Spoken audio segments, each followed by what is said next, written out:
Қайырлы күн, достар.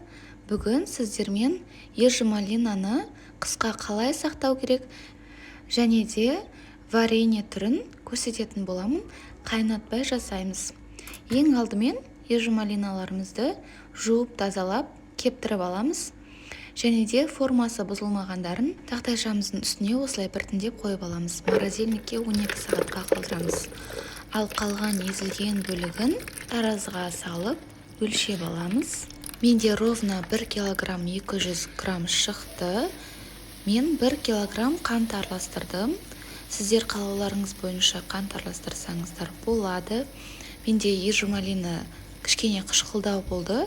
Сондықтан да қантты көбірек қостым. Қантымызды қосып араластырып аламыз. Және де бөлме температурасында 1-1,5 сағатқа қалдырамыз. Қантымыз толық еріген соң блендердің көмегімен жақсылап біркелкі масса етіп езіп аламыз.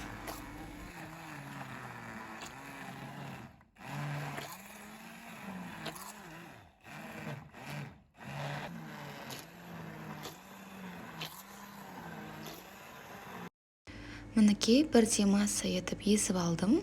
Осындай болып шықты. Ал енді мен осындай одноразовый посудаларға бірдей етіп құйып шықтым.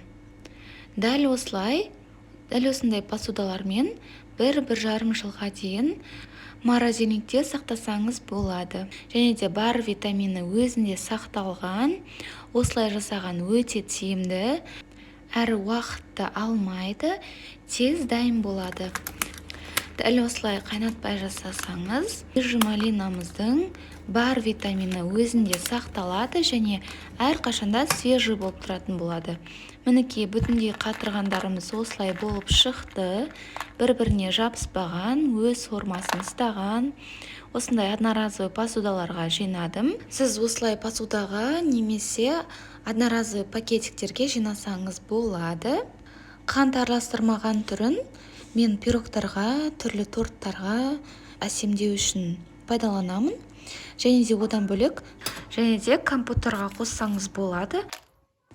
Егер де сіз дәл мен сияқты менен қарап осылай жасап жатқан болсаңыз, сізге пайдам тигеніне өте қуаныштымын.